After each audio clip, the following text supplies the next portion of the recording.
The Libido Doctor is in. Hello and welcome. This is Dr. Suzanne, and today I would like to talk about adultery. Okay, this is the result of long conversations with the Lord for the past 3 days. I've been going back and forth. So, this I believe is very complete. Listen till the end, you will be edified. Okay.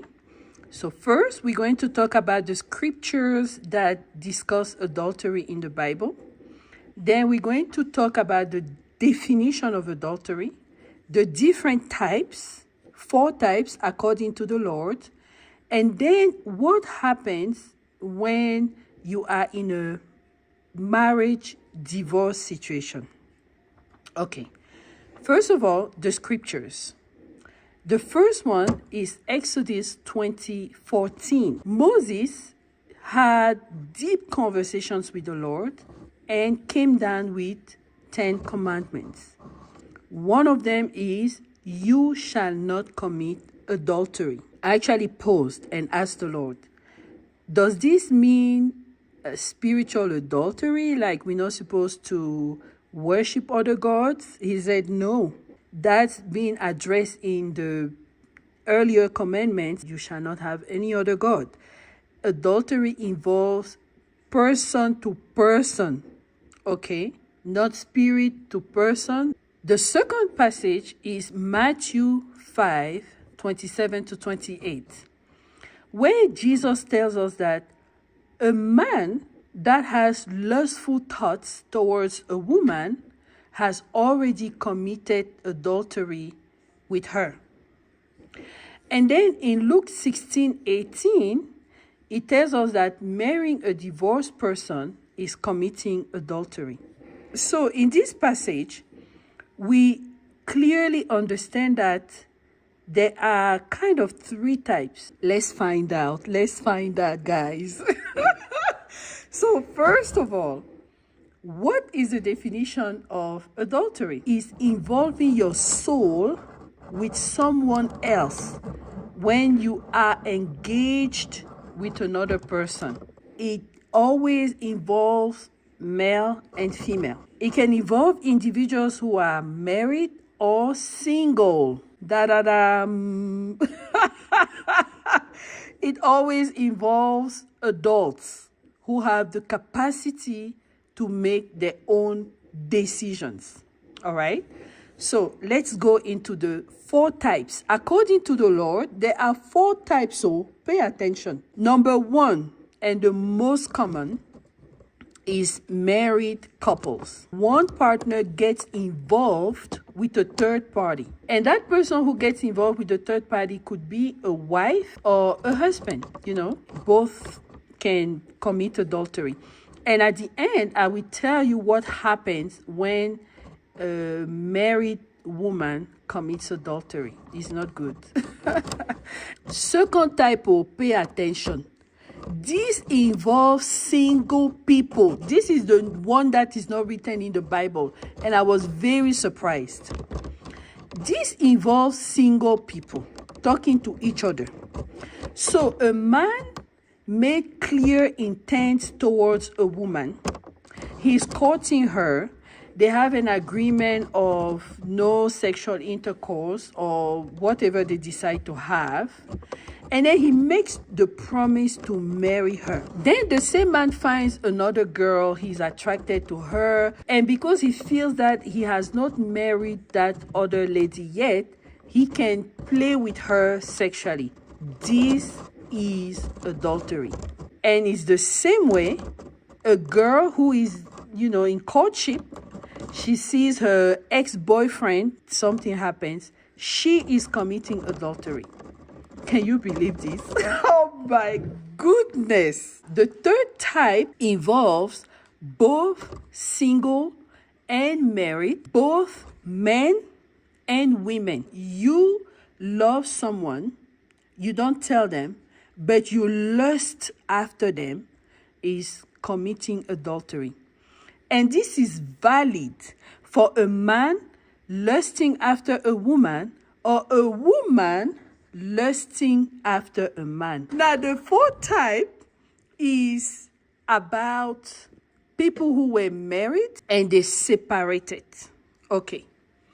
So I asked the Lord, your word says that when people were married and they divorce, then if they go in another relationship, they are committing adultery. Okay, the Lord paused.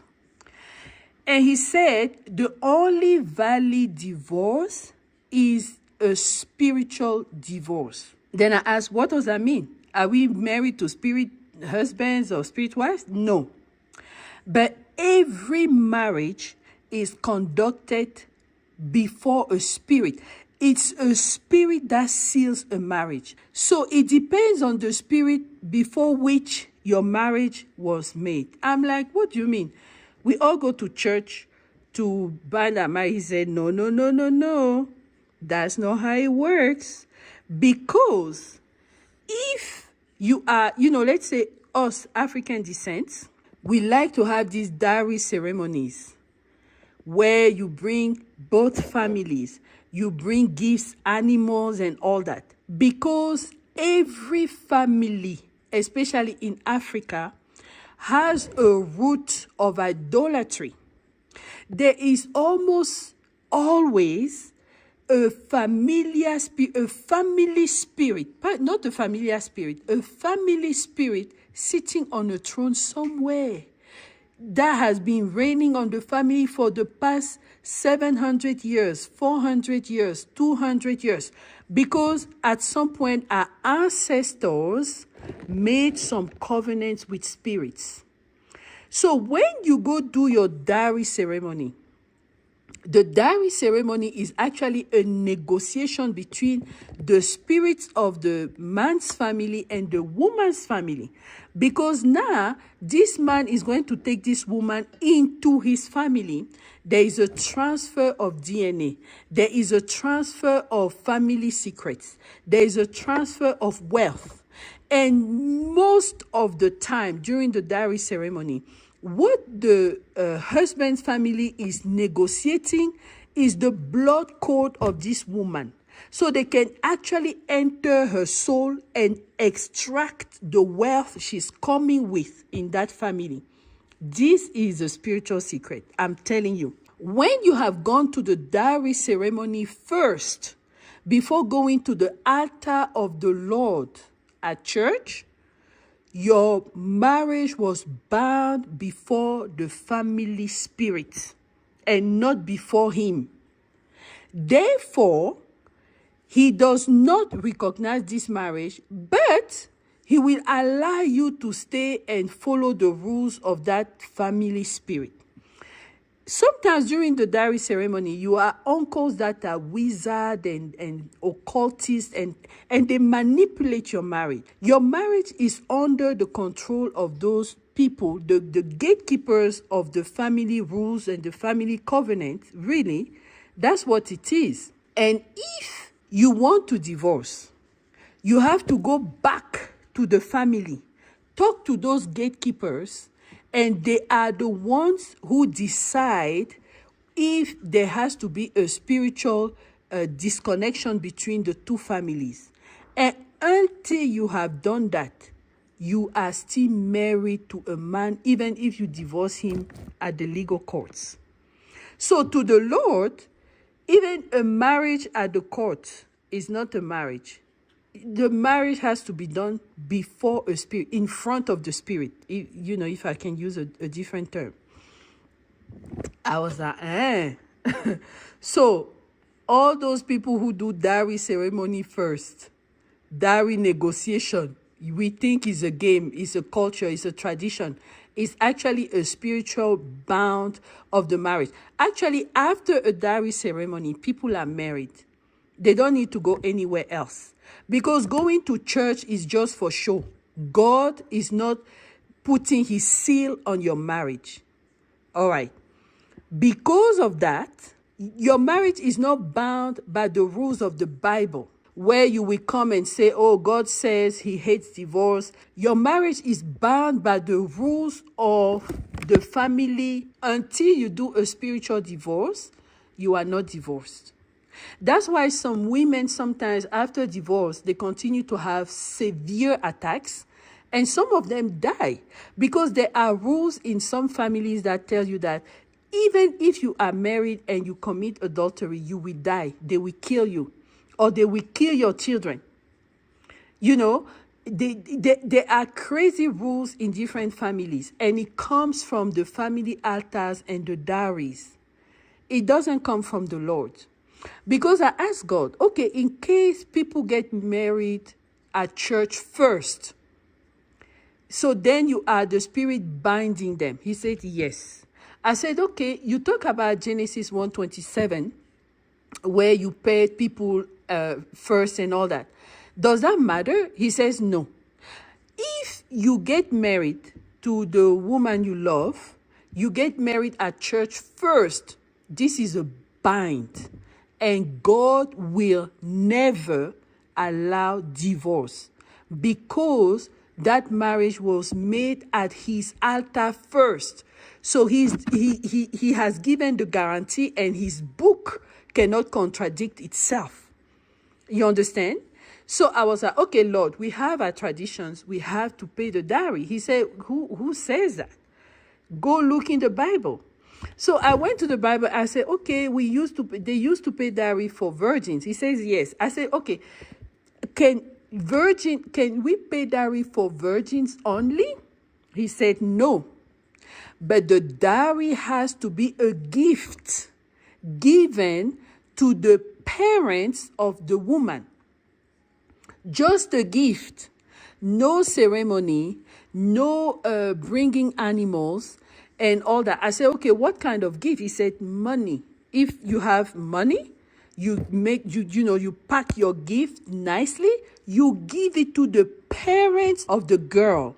And then the parents can now go see the extended family and tell them, this is what happened. This person came for our daughter. This is what we're sharing with you. But you should not in any case bring different family, unite them, because you are entering a covenant with an altar and you don't understand what you're doing. Yes, you can give the gifts to the parent and then go to church for your voice, because you have to remember, even during the dowry ceremony, there are voice. They ask the girl, do you want to take him for a husband? They ask the husband, have you chosen your wife? Have you found her? Because they make you look among multiple girls. Have you found her? Blah, blah. Those are covenants and voice you are making in front of the family deity. So, young people, pay attention with this dowry. I believe that we need to begin to demystify a lot of our African traditions. It gets us into trouble, especially for us Christians, I'm telling you. So if you've done your marriage in dowry first, I mean, you cannot use the law of God to say no divorce. No, God is not there. And he says you can do what you want. Only thing, divorce with the spirit of that altar. So to be safe, you divorce with the spirit of your husband's altar. You divorce with the spirit of your own family altar, period. Now, I told the Lord, there are many people who do love spells. Women, they see a man they love or they like because he has means to take care of her and her family. She will go behind the scenes and do a love spell. Or a man can also do that to a woman. So I asked the Lord, in this case, what happens? The Lord said, in this case, first, you bind the person without their consent. But that altar on which you went becomes your marriage altar. It becomes your marital altar, even though there were no voice. The person who went there gave their word and agreed to invite a spirit in the couple to manipulate the other person, to bend their will, to theirs. So that's your marital altar. And I asked the Lord, what is this kind of marriage, for life? No, it is not, because the lifetime of a love spell is 25 years. After 25 years, it breaks. And when it breaks, the person who was under the spell has their eyes opened and they run for their lives because the spell is not renewed. Now, if the spell is renewed, you enter another 25 years, then your life is done. But if not, the person who was under the spell, because that spirit doesn't have the right to continue the oppression, well, the person can decide to stay or go. But the Bible of the Lord can never be used to compel such a marriage to not break or to tell the other person not to divorce. No, that's a fraud, because you didn't get married in front of the Lord. So these people who do love spell, they bind the person without their knowledge at an altar, a demonic altar, and then they go do the dowry ceremony, and then they go to church. So I asked the Lord, which altar is then going to be the strongest? He said, no, it's the first one they went to. They went to the love spell witchcraft altar. That's where their marriage is. So what happens is that when you go to the dowry ceremony, if there is someone there who is spiritual and has their eyes open to know that you already did a bind somewhere, that person can totally marry your wife spiritually during the dowry ceremony and becomes the husband that is recognized in the spirit realm. So then I asked the Lord, if such a person divorces, who are they divorcing? So first, they have to break that association with the love spell. And two, they have to divorce the person who married them during the dowry ceremony. Okay, so you have to go through 2 steps instead of just one if you went to the dowry ceremony. Now, if you were married before the Lord without any of those 2 pre-steps, you can't even divorce, because God will not conduct your divorce. Period.